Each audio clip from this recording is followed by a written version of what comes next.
here, seeking the divine blessings of His Holiness Sri Sri Vishwavallabha Tirtha Swamiji. I, Nidhi, from third year Artificial Intelligence and Data Science branch, welcome you all to this enlightening talk on rainwater harvesting in urban areas, organized by Department of Civil Engineering in association with Sthapathi Club, Environmental Club, and ISTE of SMVITM. Today, we have with us Dr. Shekar Raghavan, Director, Akash Ganga Trust, Rain Center, Chennai, Sri Jagadish Acharya and Sri Harish Belman, Governing Council Member, Dr. Sudarshan Rao, Team Quality Assurance, and Dr. Tirumaleshwar Bhatt, Principal, with us today. I request Dr. Deepika, HOD of Civil Engineering Department, to escort the dignitaries onto the dais.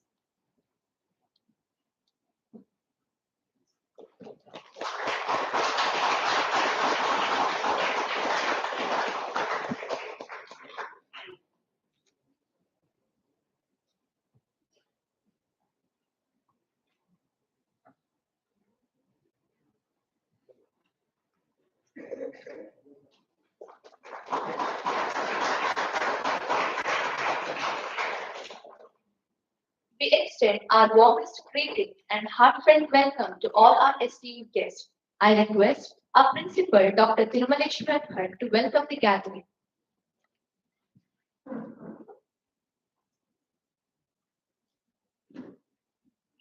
Good afternoon. So, taking the holy blessings of this family and all of us on this special day. First, let me share a few points about why this program, and then I will do my duty. It is welcoming all the experts, our esteemed members, and also the guests. You might have read in the newspaper 41 laborers are trapped inside the tunnel at Uttarakashi.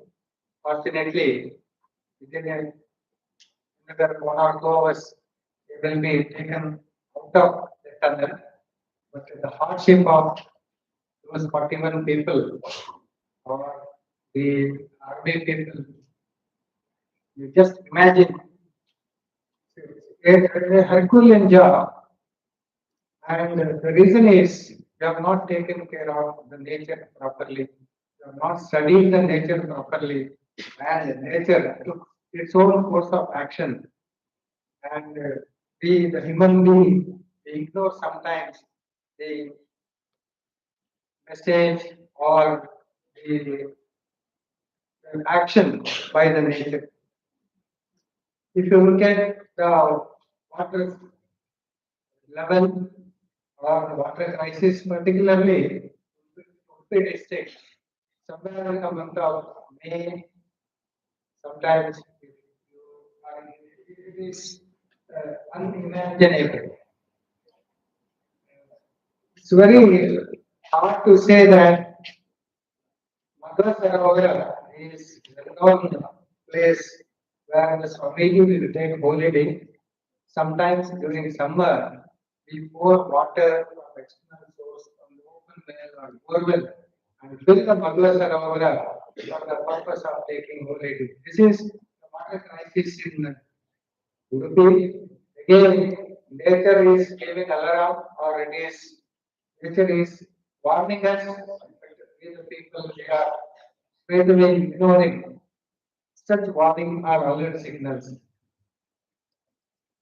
Keeping this in mind, our esteemed Governing Council member, Sri Jagdish sir, suggested us why not the institute can build a rainwater harvesting system, a unique of its kind in the premises, and take the ownership of explaining or inviting the people from neighboring places, explain them the importance of rainwater harvesting and guide them in the proper way so that the people in and around Udupi or even other places they can get the first-hand information about the rainwater harvesting.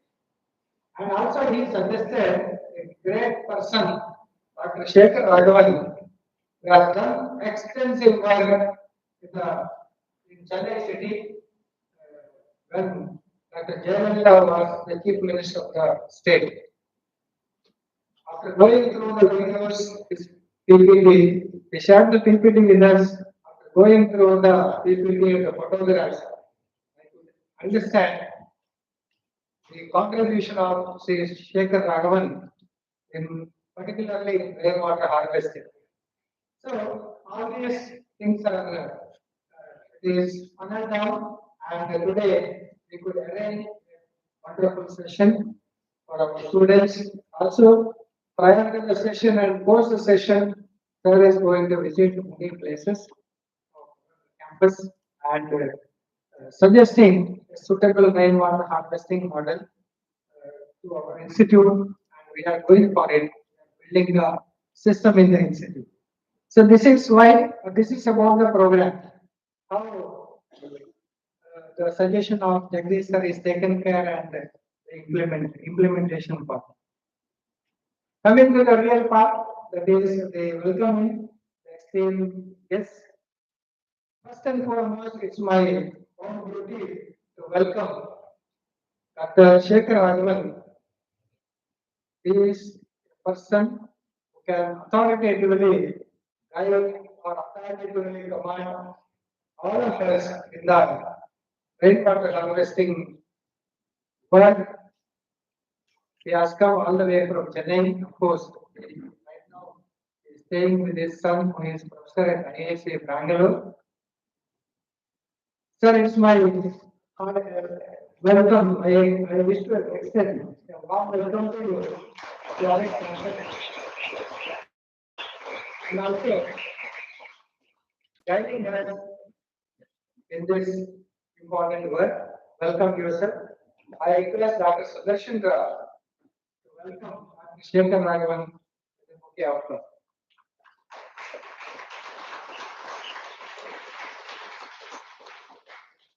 Sir came along with this wife, Madam Brenda, who is also a professor in history and principal of the college.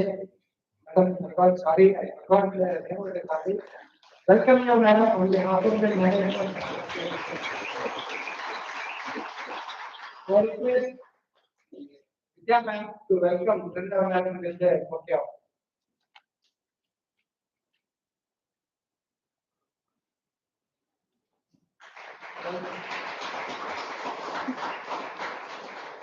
The other prominent personalities of the days is Sri Jagdish sir and Sri Harish. Both of them they are spending their valuable time with the institute, sometimes through online, sometimes through offline. Because Jagdish sir is residing at Bombay. Every week, you believe it or not, every week, every Monday, between 5 to 6:30 is the discussion time. And the sir, if he is in station, he will attend personally, otherwise through online. The kind of support received from Sri Jagdish sir is tremendous. And this program, of course, it is guided by Jagdish sir. Sir, on behalf of the faculty and staff, I wish to welcome you warmly on this special day. I request Mr. Madhusudan Rao to welcome Jagdish sir with a bouquet of flowers.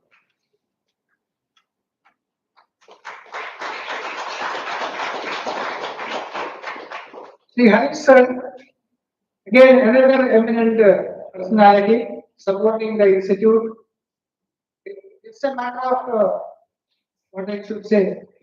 Though he is a governing council member, he is mixing with all of us, guiding all the important points and helping us in many ways.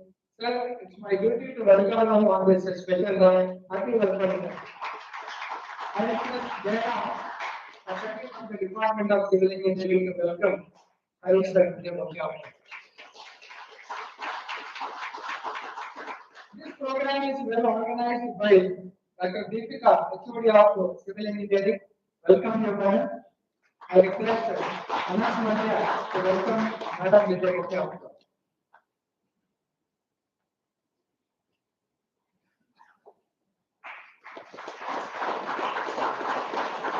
ಉಡುಪಿಯಲ್ಲಿ Joseph ಅನ್ಬಲ್ಲ ಎಲ್ಲರಿಗೂ ಜನಪರಿಚಿತರು. ಅವರ ನಮ್ಮ farmer employee ಕೂಡ rain water harvesting ಬಗ್ಗೆ ತುಂಬಾ ಕೆಲಸ ಮಾಡಿದ್ದಾರೆ. He has traveled across the state, I think even sometimes to other states. He has guided many of the panchayats, many people in rainwater harvesting. Now he is on the program ಮಾಡ್ತಾ ಇದ್ದಾರೆ. I think interest ಇದ್ರೆ ಬನ್ನಿ ಅಂತ ಒಂದು request ಮಾಡಿದ್ದಾರೆ ಅಷ್ಟೇ. And today he is with us because he want to listen to the session about Raghavan sir, Shekar Raghavan sir. Welcome you, Mr. Joseph. I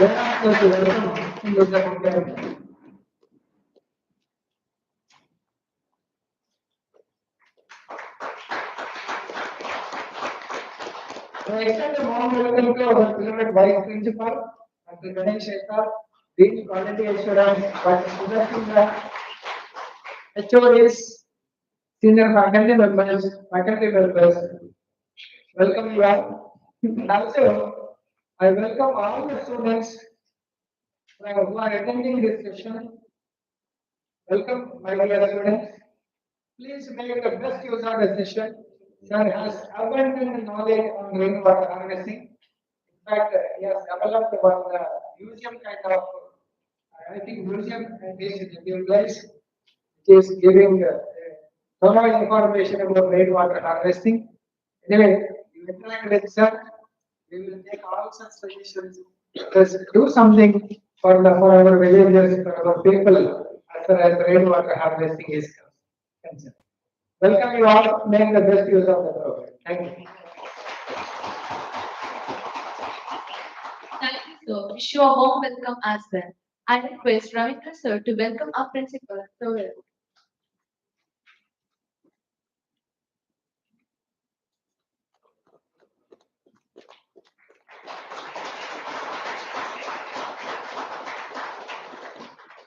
Thank you, sir. Now I request Jagdish sir, our GC member, to address the gathering.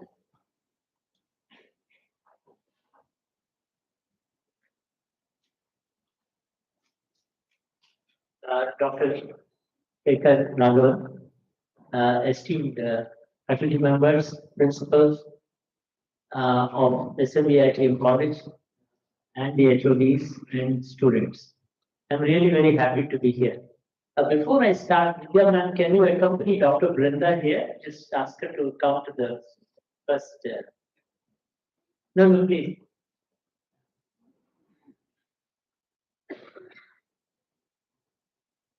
If you are sitting in the front, Dr. Shekhar will not make any mistake.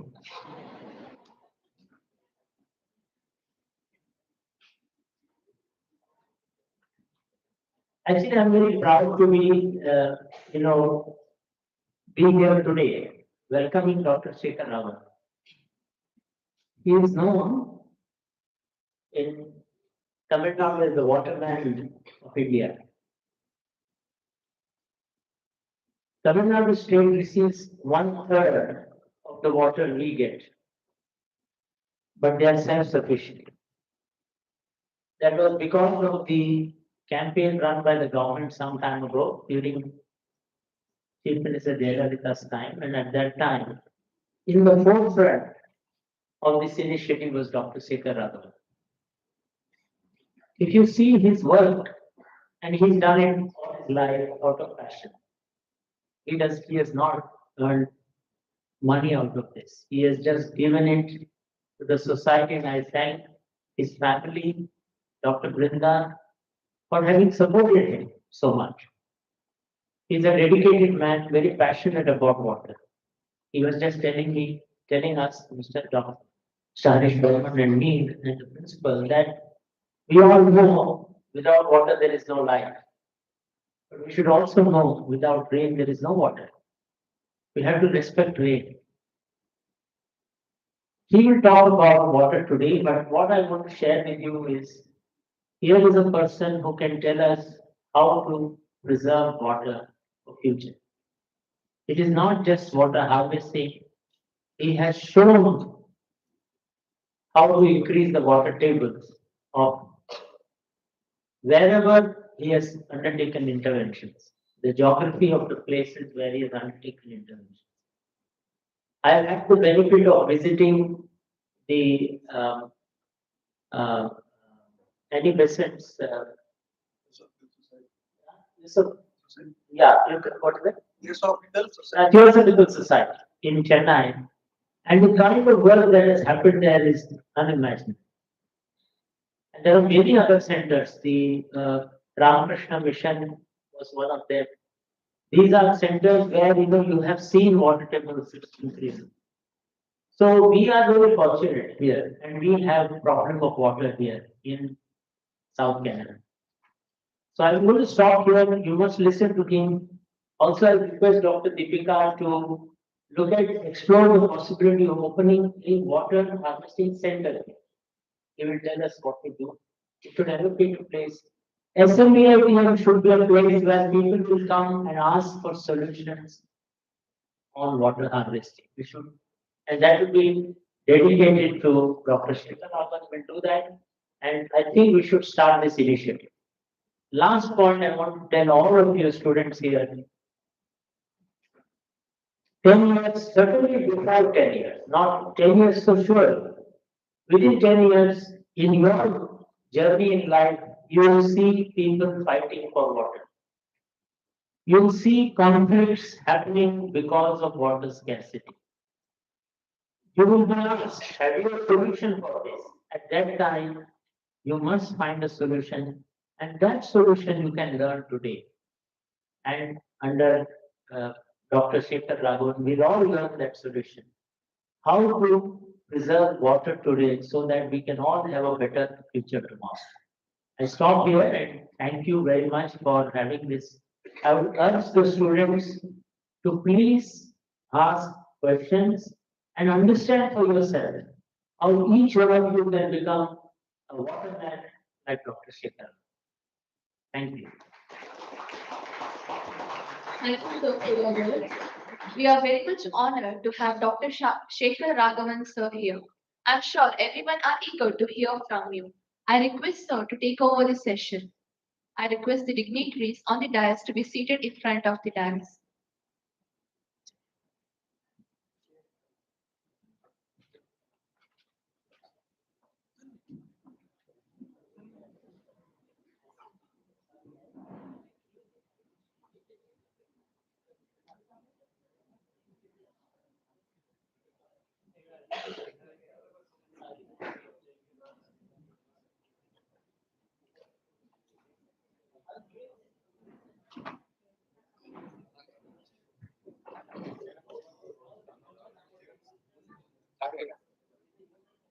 Inside us.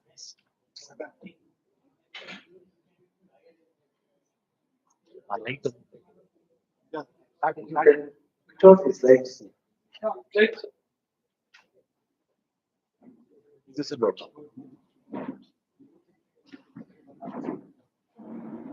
Yes, take it with that. Yes. Remove the chairs. Chairs. Chairs. This is a toilet.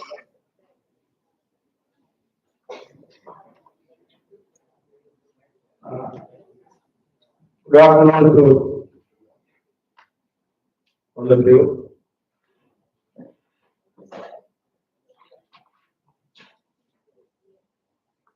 I'm very happy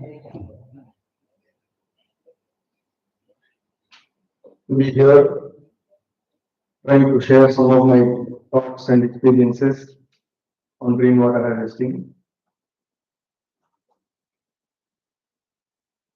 More than anyone else, I always wanted to talk to students particularly,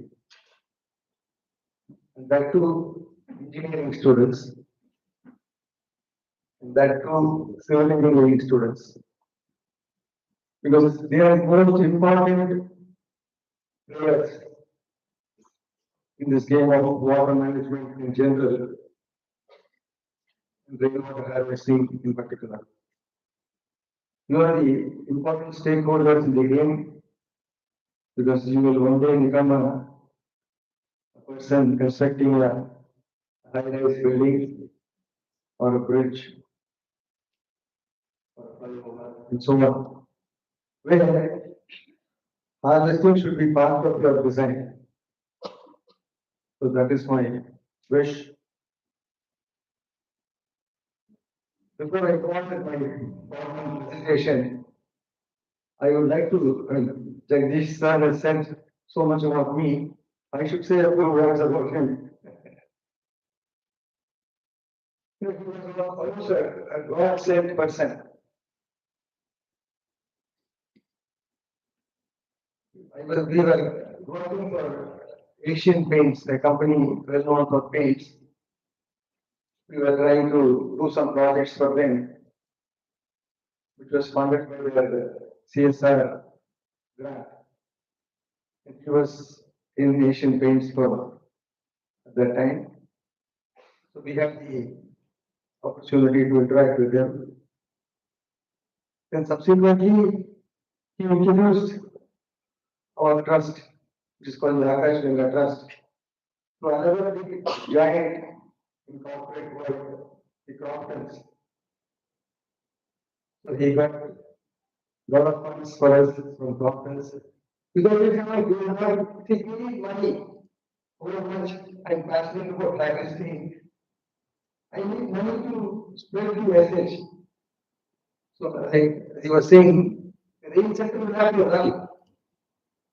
And I need money to take care of the rent, to take care of the staff salaries and so on.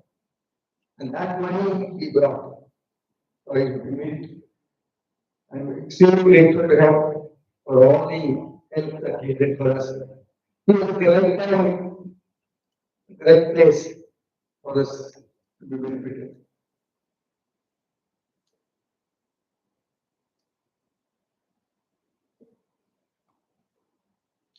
I now go to my formal presentation. See, this is not a classroom. Please, I'm not your teacher. You're not my students. We are really trying to share some of the points, some of the thoughts, etc. So you can stop me anywhere. You can just raise your hand in case you have a doubt or you don't agree with what I'm saying. You can always raise your hand. I will try to explain more about it.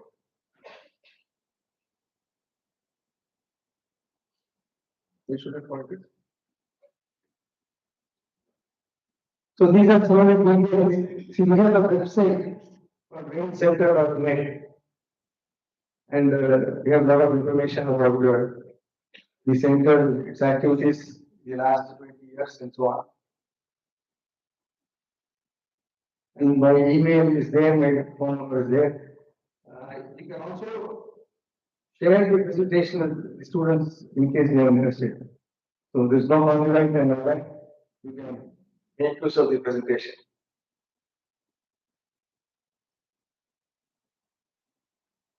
Yeah, this is we have a main center in Chennai. And this is the entrance to that building. A rail center is nothing but a one-stop assistance center purely for rainwater harvesting. We don't talk about anything else at the rail center. So set up a group of people. We first set up a trust called Akash Ganga Trust. You know, Akash Ganga is nothing but rain.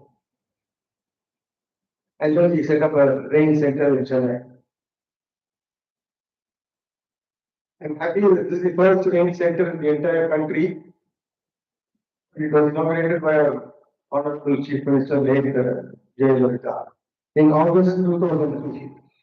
Now the government of India wants to set up such rain centers in almost every capital, state capital and district capitals also.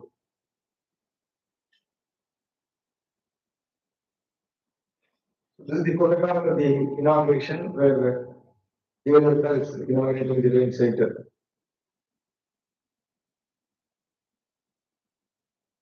Whereas Swaminathan, and who is standing on the right, extreme right, was instrumental in bringing Jayalalitha to the rain center.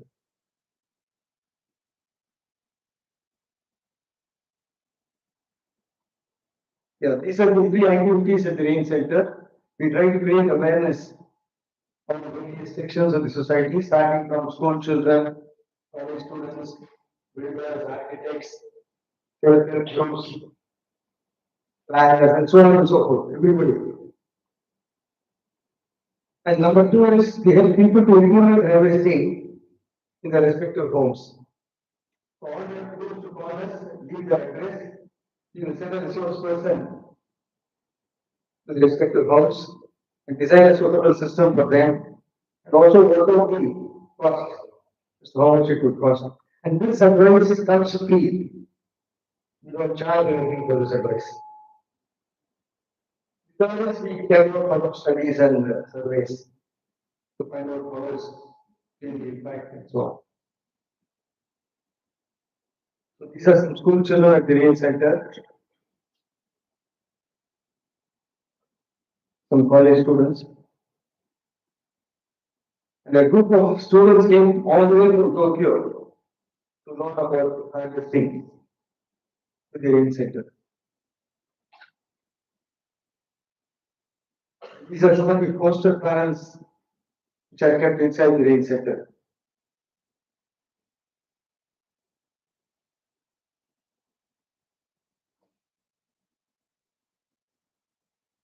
And we have a working model like this, but people do not know where it rains and how it is brought down, etc. So this model will tell you where it rains and how to harvest it.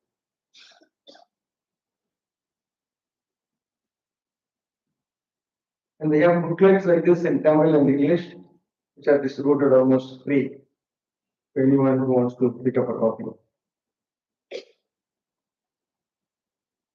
And we put a board like this in every house that we harvest rain.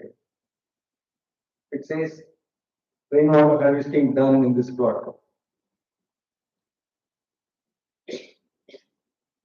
Yeah. Now let us look at almost all the cities, big cities in India. We have two problems: floods during monsoon and drought during non-monsoon months. You see pictures of floods and droughts and so on. I'll show you some of them.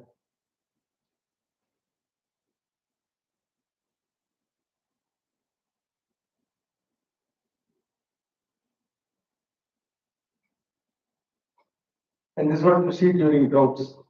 The rich and the poor come together to get a pot of water.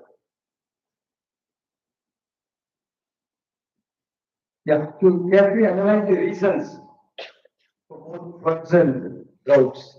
See, floods are essentially caused by shrinking of open spaces in cities. See, in Chennai, we have several water bodies about 100 years back. All of them were closed, all of them were filled up with garbage, and a building was constructed.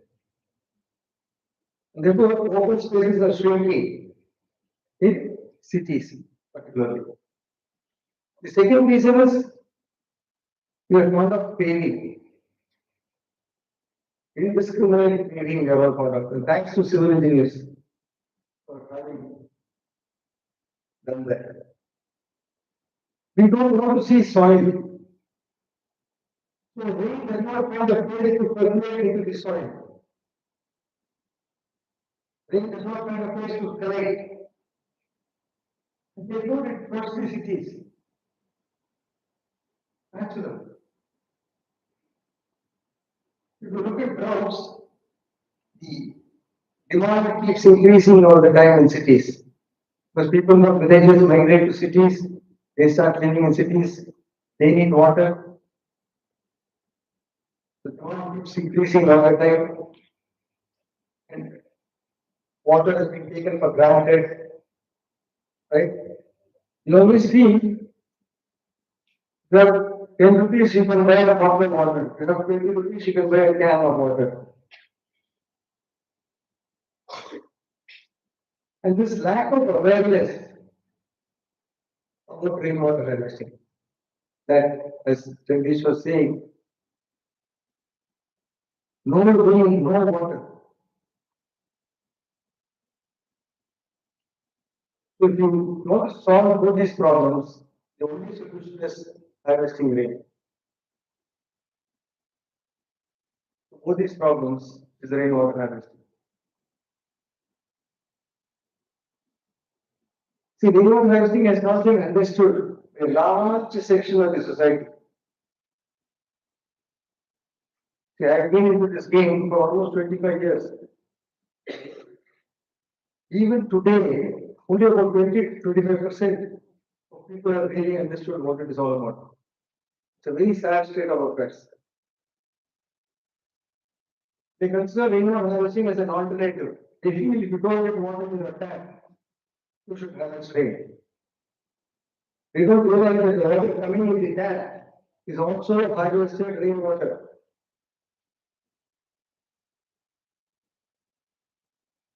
And they feel it's a different source. This is entirely wrong. Everything is rainwater.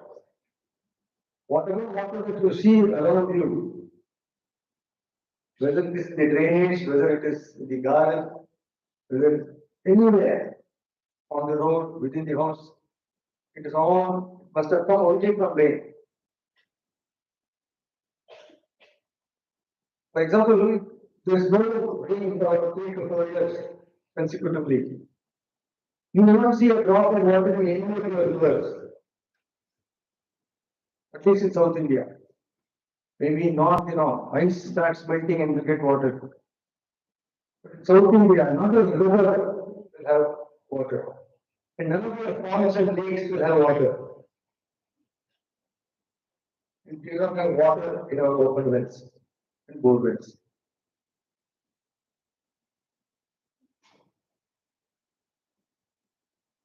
So this lack of understanding has led to lack of involvement by the urban resident. This is not true in villages. Please understand that. They have completely understood what harvesting is. Because we need water for the agriculture. Without water, there is no agriculture.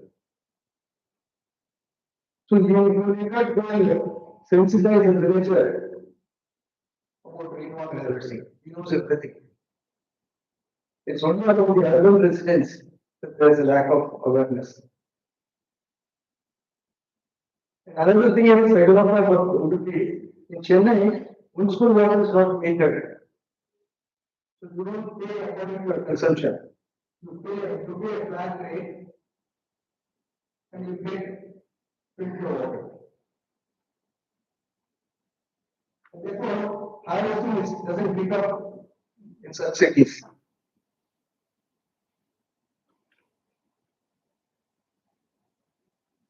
So what is harvesting all about? Two parts of rain and rainwater harvesting. Yeah. So let us look at water of life, right? We find water both in the oceans as well as on land.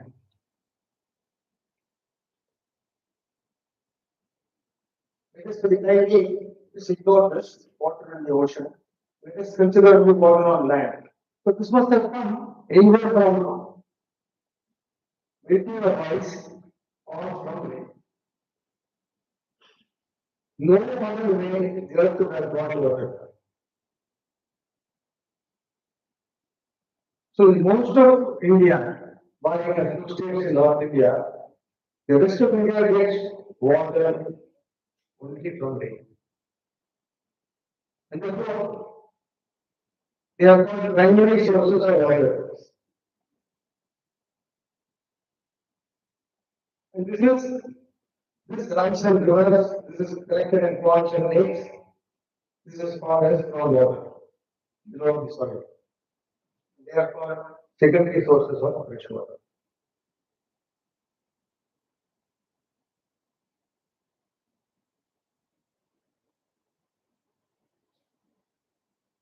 So in India, we mostly don't drink. And another important part is it rains only for a few days in a year. And that is called rainy days. That information is well documented in the IMD website, Indian Meteorological Department website, you have this data, the number of rainy days in any city, and the average annual rainfall is also documented. So for Chennai, I don't know about Chennai, it is 24 days, which means it rains on an average only for 54 days in a year. Whereas we need water for 365 days. So unless you capture this rain falling within 54 days, you will run out of water for the rest of the year.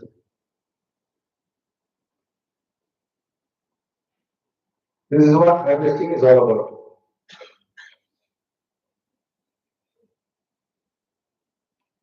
So rain is the predominant source of fresh water. And I just do a simple calculation. You can try to do it for a week. If the area would be Chennai is 426 square kilometers, and the average annual rainfall is 1.4 meters. This is the amount of water that we get. To multiply these two, this is the amount you get.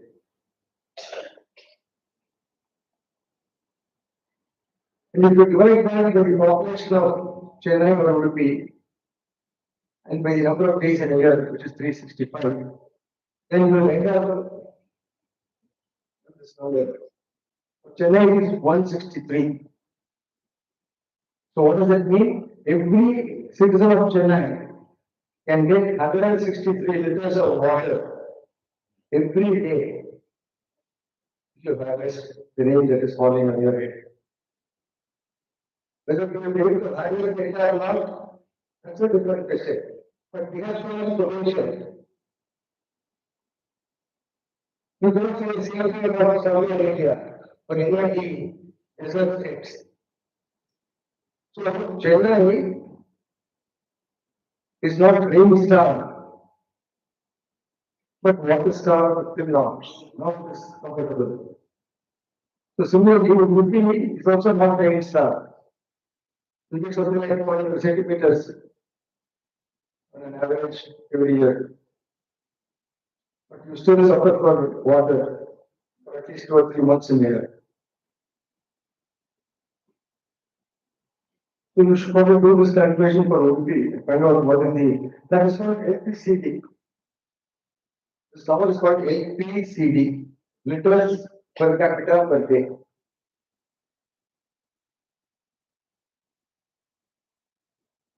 So key word to sustainable water management is rainwater harvesting.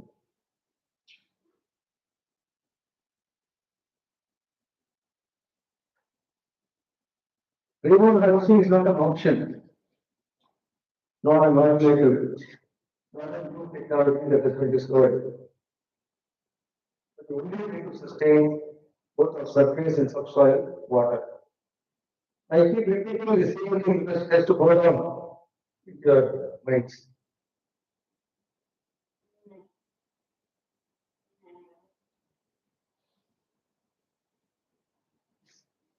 And when you say harvesting is being talked about so much, now than ever before. It's because, say, the 200 years back, people would have fetched water from ponds and lakes,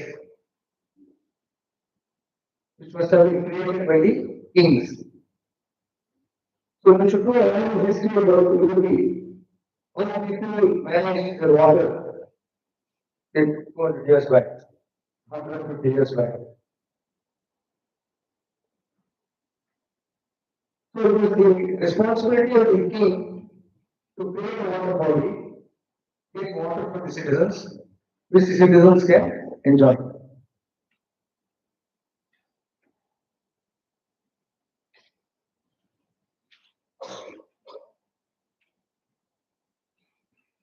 What happened in the last 100 years? There was no king, there was no ruler to create a water body. So what we did was, we started buying a plot of land, we constructed a house, and then we put up an open well or a bore well, to extract groundwater. Therefore, sustaining that groundwater is the responsibility of the individual. So it is shifted from things to individuals. Therefore, we talk about it much more now than before. And now it is taken one step further. You no longer buy a plot of land, you no longer build a house. What we do is we go to a builder, right? I see a lot of apartment complexes coming up in Udupi also. So future is going to be very tough. Because in the same plot, where only one family was living, so several families are going to live. So they are going to consume much more groundwater than before. So what you do, you book an apartment with a builder. So it's the responsibility of the builder to buy the plot of land, to construct the apartment, and to dig a open well or a bore well, extract water to give it to you. So the responsibility of harvesting has not further gone from individuals to the builders. And tomorrow we all join one of the big builders as site engineers. So at that time, we should realize that we need to harvest the rain properly in the project.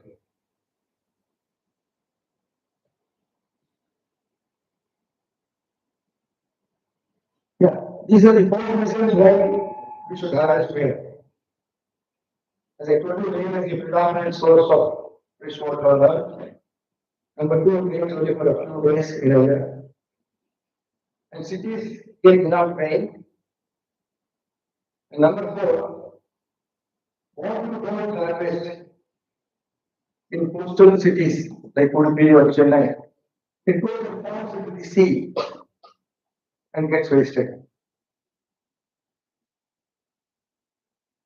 There was a king in Sri Lanka who ruled Sri Lanka in the 12th century. It seems he said that not a drop of rain should go into the ocean without having served mankind. So it was a very powerful statement that he made.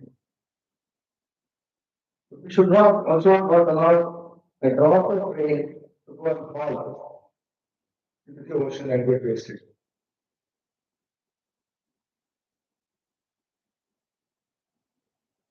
So we should feel proud that Indians are the world leaders in rainwater harvesting. There are evidences to show Indians know that food security can be achieved by harvesting paddy or wheat or grains, and water security by harvesting rain.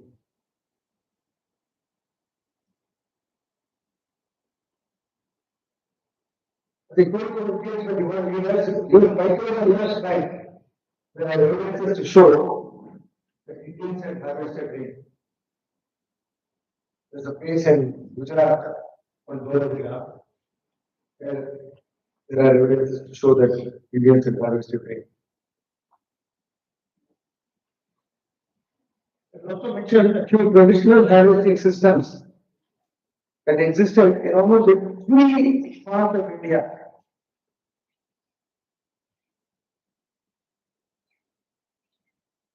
They've been incredibly documented in a book called Diamond Wisdom. When it comes to Rajasthan, I the best harvesting because they get very little rain and they want to harvest every drop of it.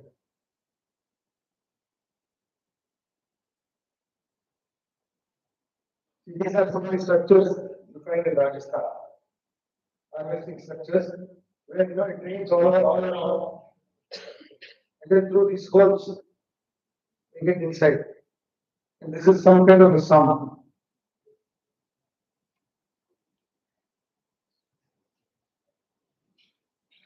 These are called joghens. These also you find in Rajasthan. So this is the harvested rain. Rain that is falling all over will come and get collected here.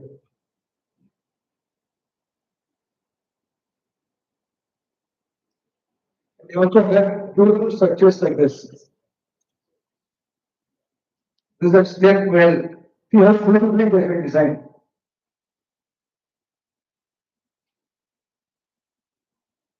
Show your hand. See, this is water.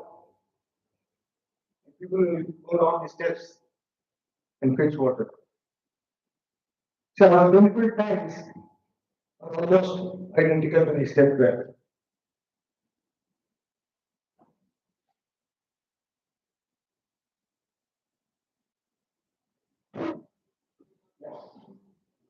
I will mention a few systems that existed in South India. The four states of South India, Andhra Pradesh, Karnataka, Tamil Nadu, and Telangana, which is also found in Sri Lanka. So we call them AI in Tamil Nadu, and they are known as Chirus in Andhra and K in Karnataka.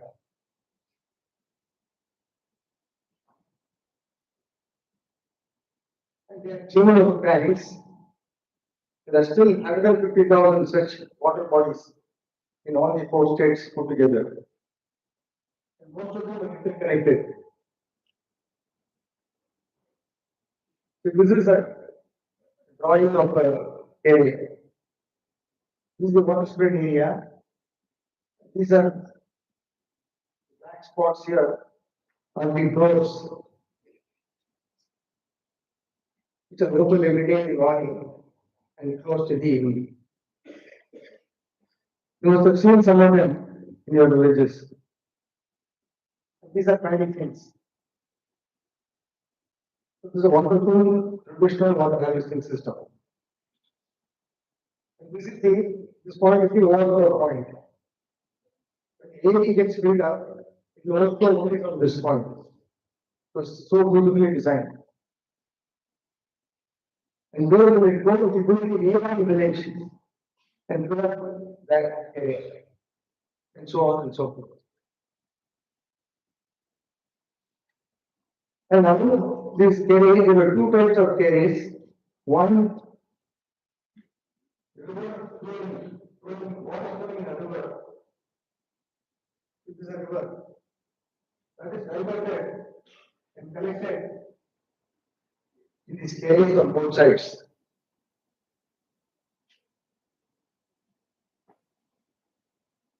It's called system tanks or system carriers.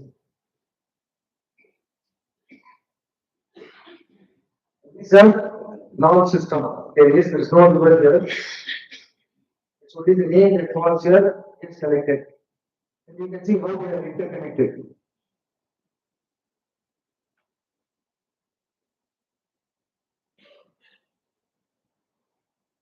Yeah.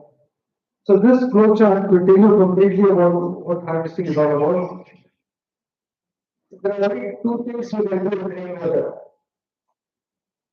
You can either collect it in a cement tank or a plastic tank, but it may get used.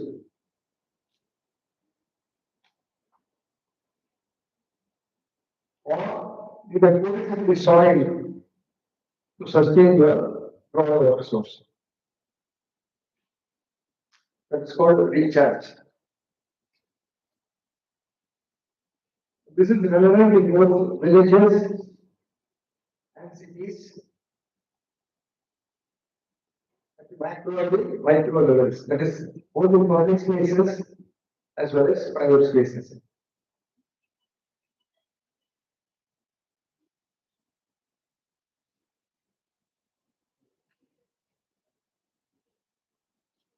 So where is collection more important and where is recharge more important is what I'm going to tell you. The collection of rainwater is important where there is no municipal supply. Where groundwater is very bad, you cannot use it. And where water is outsourced, where you buy tank loads of water for your daily needs. There, you can collect the rainfall on your own roof. in a plastic tank or a masonry tank.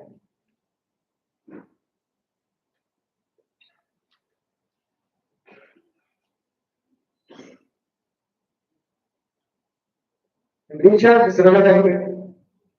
Wherever the groundwater is good in quality, you want to sustain it. So you push a lot of rainwater into the soil and sustain the groundwater. For which the soil will be reasonably permeable. What is highly clay soil, the water will not percolate.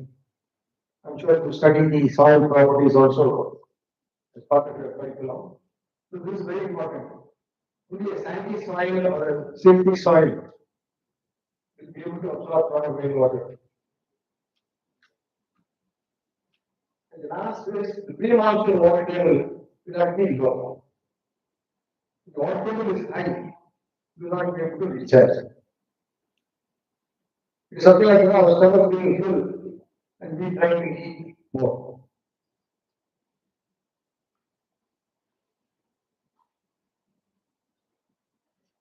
So harvesting of rural areas has again to strong traditional. There's nothing to add. They know everything about harvesting rain.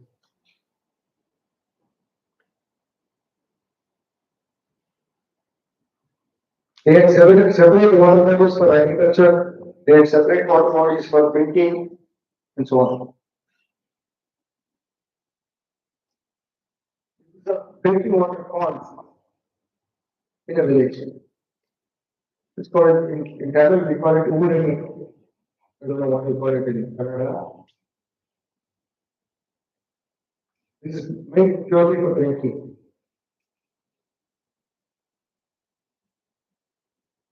Yeah. So now let us come to harvesting of cities, urban areas.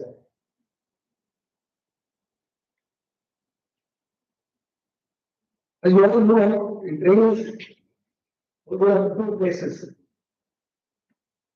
Within your house or within your college, within any office, any institution. One is the rooftop. The other is corner on the built-up area, which is called the setback area, which is mostly railway. So you should try to harvest both rooftop water, rainwater, as well as railway rainwater.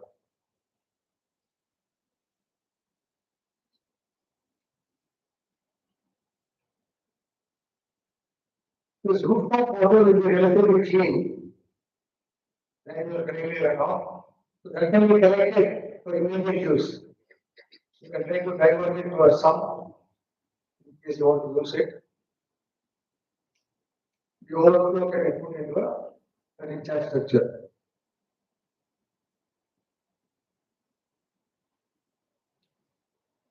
Yeah, this is where this is what we call the first flush. The pipe on the left is a downward where the closes of the bottom. See, the first thing which brings on all the gravity of the roof, right? So that is connected in this pipe up to this point. Then water starts going through this pipe. And this is our sump at the rain center. So we collect all the rain that is falling on the roof. This first flush is nothing but a filter. You remove all the dirt from the roof water and then collect it for immediate use.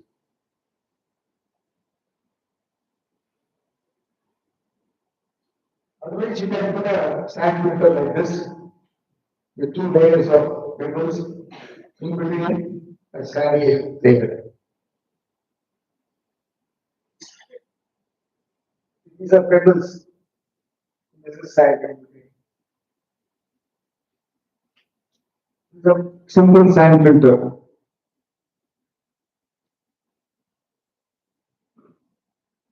The first flush is better than an improperly designed sand filter.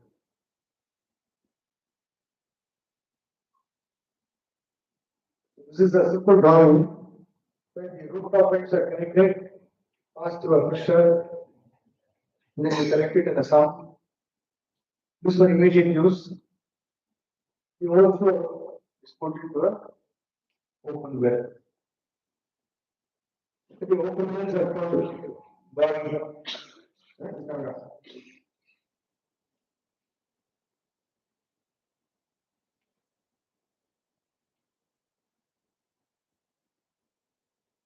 Suppose you don't have a sump, you don't want to collect rainwater in a sump, nor do you have an open well, then what do you do?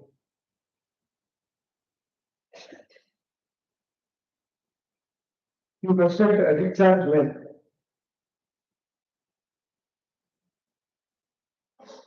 These are made out of the cement things which are readily available in the market.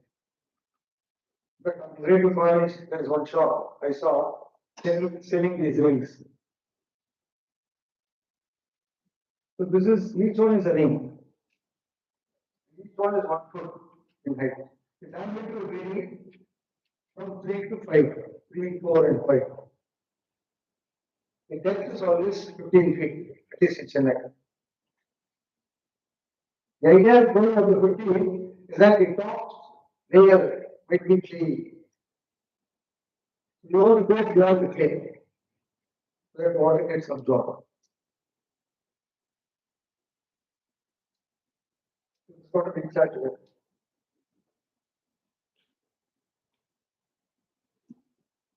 Some pictures showing how the recharge well is made.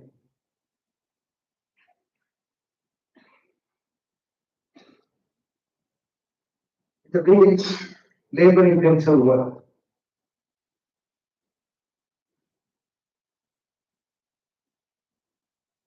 Yeah.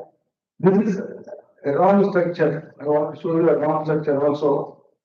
But it is very popular among the farmers.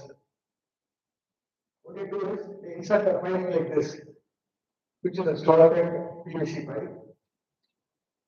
And then allow rainwater to fall here. It gets filtered and then go inside this pipe.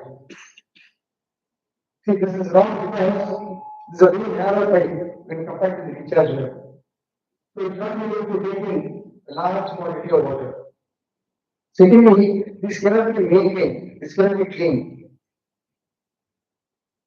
Unless the recharge well that I showed you can be 1% can get in, clean it up and then come out. So that is the advantage of a recharge well. And this is a bouncer. This is work for a year or two. After that, it will not work.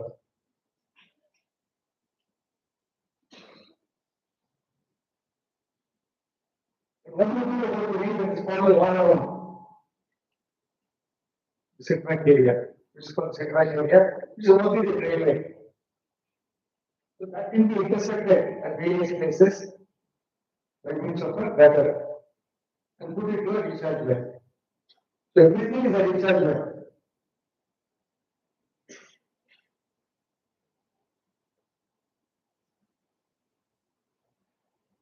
See, in our college, there is a lot of runoff. And finally, it ends up going out of the campus. So that will have to be intersected at various places and put into recharge wells. Only this will be able to sustain the groundwater. Even during summer, you will be able to get some water from the borewells and open wells. This is the gutter. Now we're putting the drain on top. So the entire rain that is falling here will come and get collected here. And this is the recharge well. So these are connected to a pipe. I'll show you the picture. This is a gutter. It's a big slab. Your vehicles can go on top of it. And this is recharge well at the back. So we have a pipe connecting these two.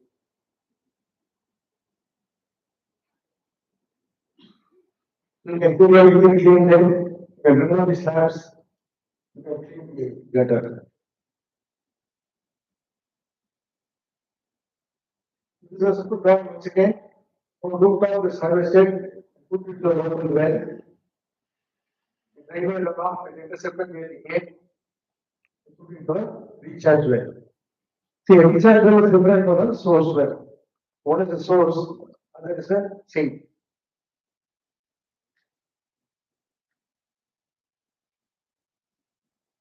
This is a drawing of how it can be done. And what should the government do? Till now, I was only telling what the citizens and individuals should do.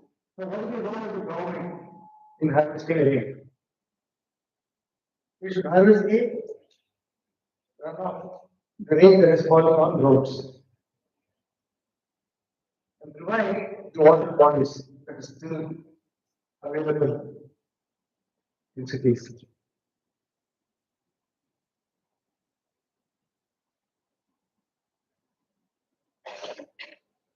So these two types, there are roads which have stormwater drains, and there are those which do not have stormwater drains. For example, this is a recharge well on the road. So this place used to get flooded earlier.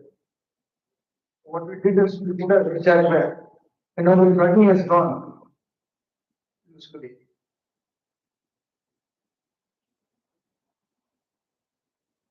There's another recharge well on the road.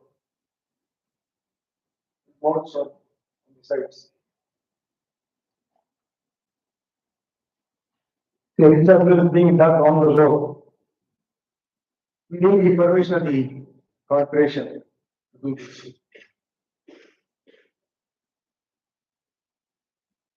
Suppose you have a stormwater drain like this. Any drain for that matter, usually orange has a few drains, which can be intersected at daily basis. It's a simple wall, rapid wall, and then divert into a recharge well.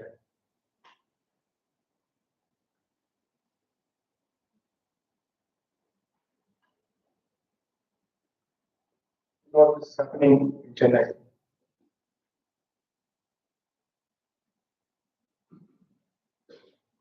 Tamil Nadu is the first state in the entire country to make harvesting compulsory for both old and new buildings. So this law came into effect in October 2002, almost 20 years back. And the deadline was August 2003.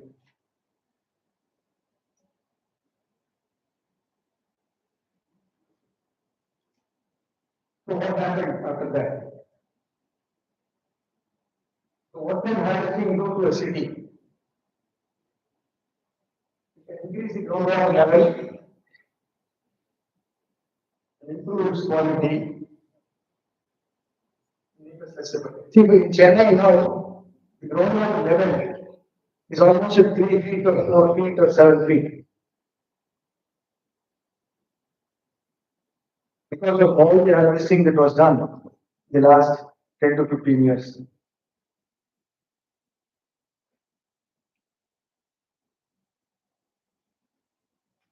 So we found out that groundwater went up by 6 meters because of the harvesting law made in 2002.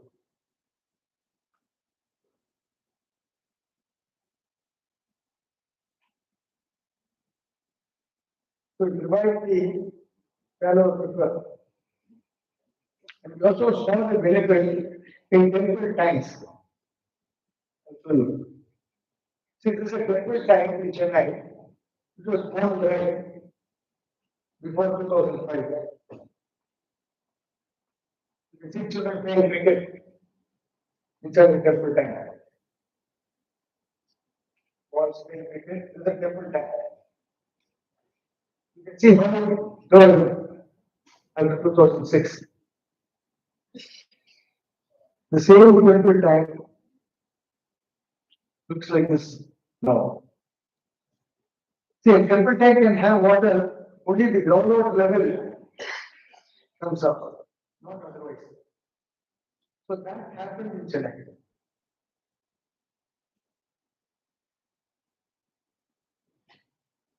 Yeah, the importance of dark wells. I'll just say a few words about that.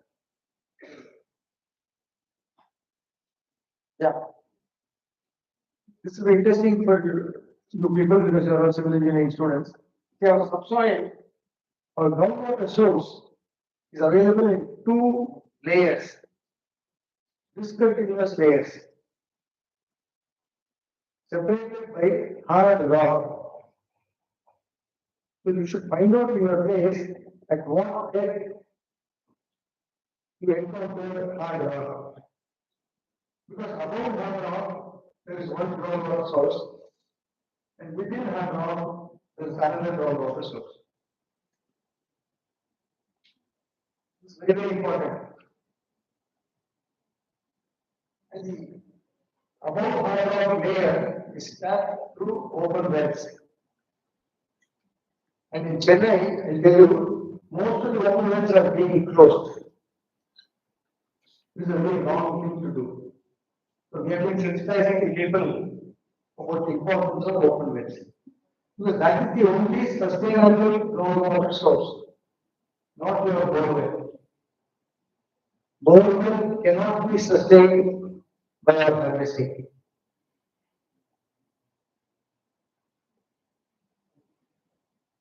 What we are telling people, see, we are not against borewells. What we are saying is, why are we ignoring open wells? Have both. Use open wells for a few months in a year, and then shift to borewells. And keep doing this every year.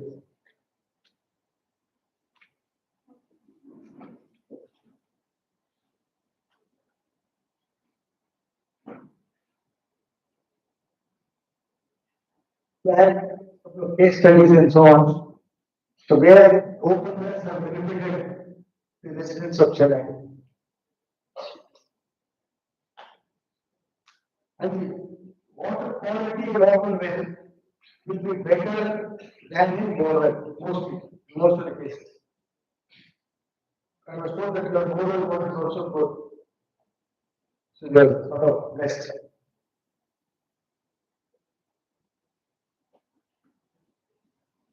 It was an apartment which was benefited by open well. There's another apartment which is also benefited.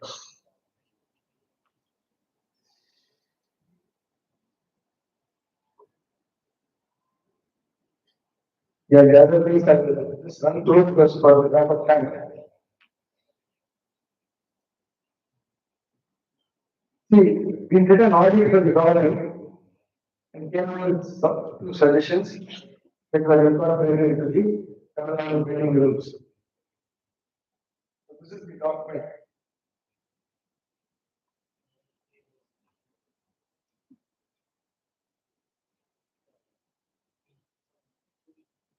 Yeah. Yeah.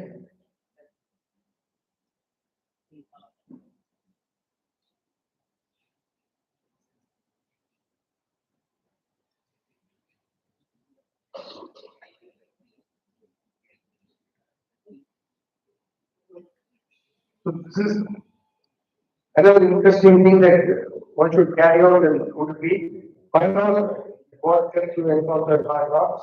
I was told that it is quite deep. It's at about 190 or 200 feet.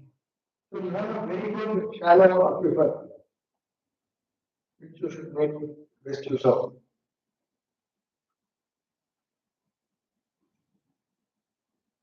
And we have a lot of CSR projects that I was telling you earlier, with the help of Mr. Jagdish. We did harvesting in orphanages and old age homes, which was funded by the corporate social responsibility fund.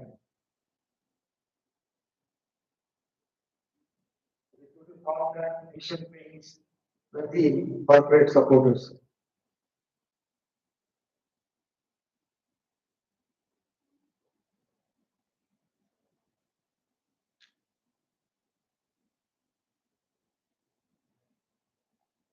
And we have to set up a rain center in Delhi.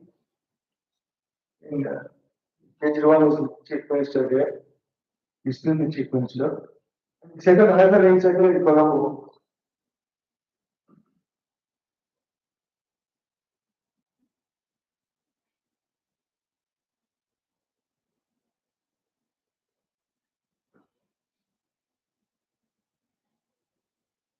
Yeah, maintenance is also important. About harvesting.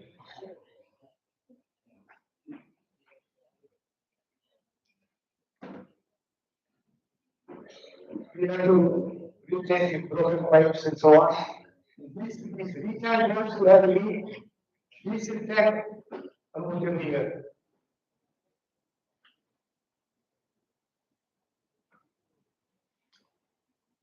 There was not water staff last year.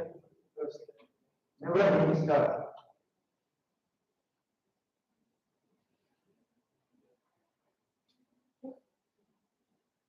Every drop of rain will have to be harvested.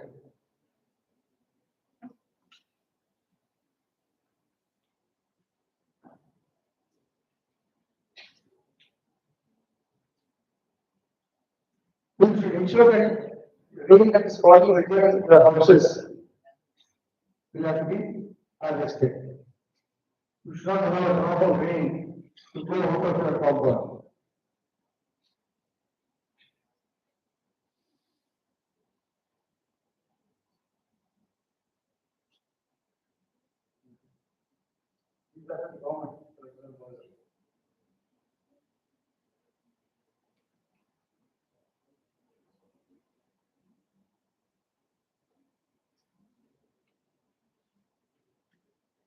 No lip service to water.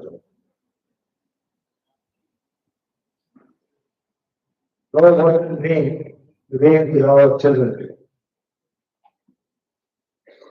The tourism partners and then I finish. People have become quite restless.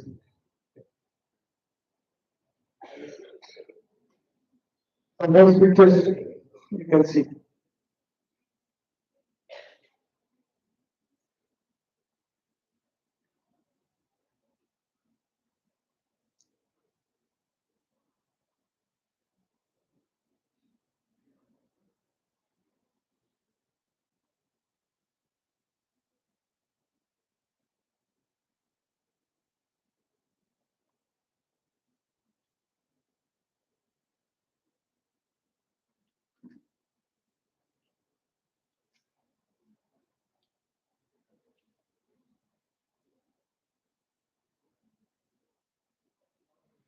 That's rain. It's free. Thank you.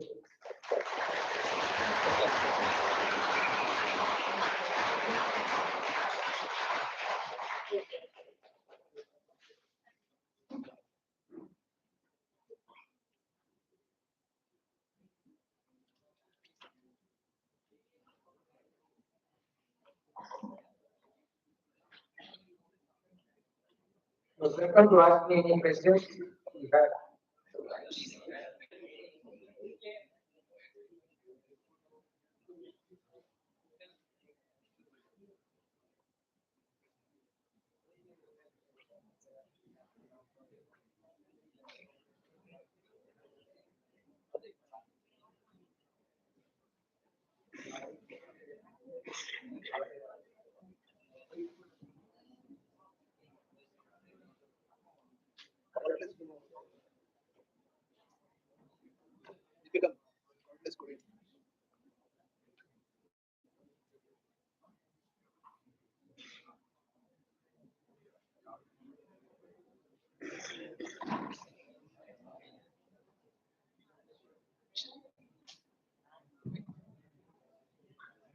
Thank you, sir, for dedicating your time. The floor is open for questions. Does anyone have any queries or doubts regarding the topic? Right?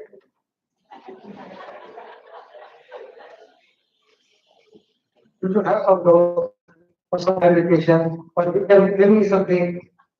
If you feel you know something, please.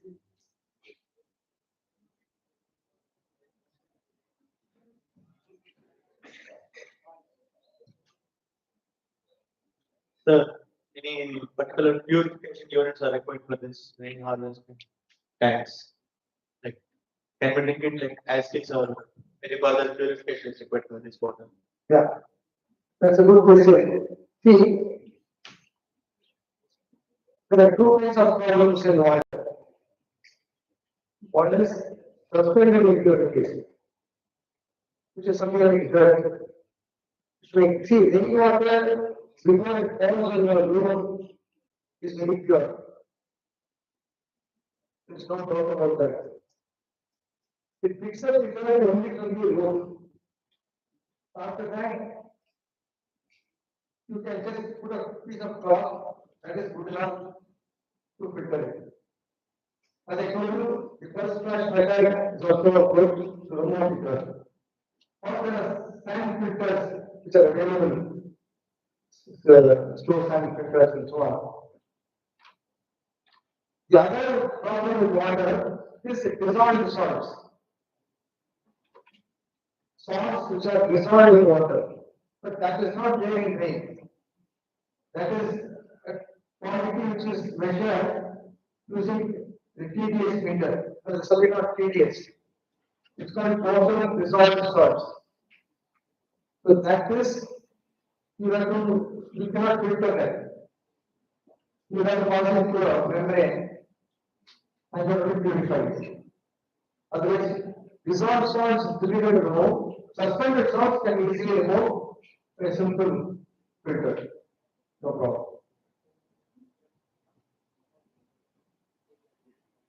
Anyone else? There is something called Indian standards in water. So highest number is there. So where they have given about 16 to 20 salts. They will also tell you what is the desirable limit, what is the permissible limit. If it's within that, you can use for drinking and cooking.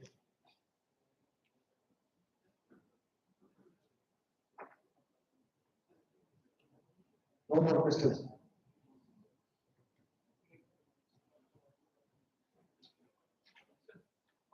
Yeah. Sir, for construction of roads, a special concrete is available nowadays. That is called as pervious concrete. Actually, it was existed olden days, but nowadays it has come to trend again. Have you worked on this? The pervious concrete. It is used for construction of roads. Thank God. Thank God I have not worked on it.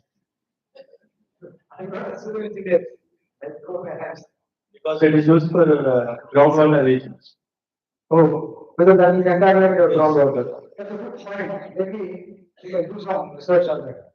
You pour a lot of rainwater in it, and try to collect it at the bottom and see how the quality varies between input and output water. Otherwise, I've not even heard about it. So, it's a good point. But people are scared about the lead because all the petrol had lead at one point of time, you may remember. So they said you should not harvest the road water because that contains lead, so you should be careful. But then we collected a sample from the road and gave it for testing. It was free of lead.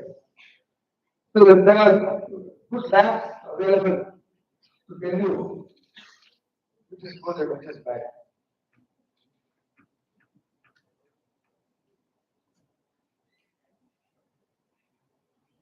Thank you, sir. It was a wonderful session indeed. Your insights and advice have been invaluable, and we are grateful for your willingness to share them with us.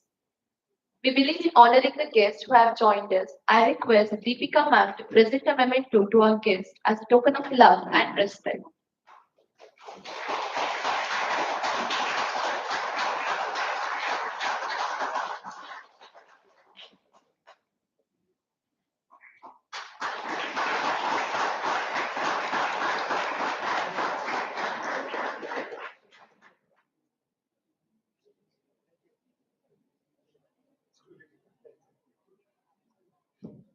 Thank you, ma'am.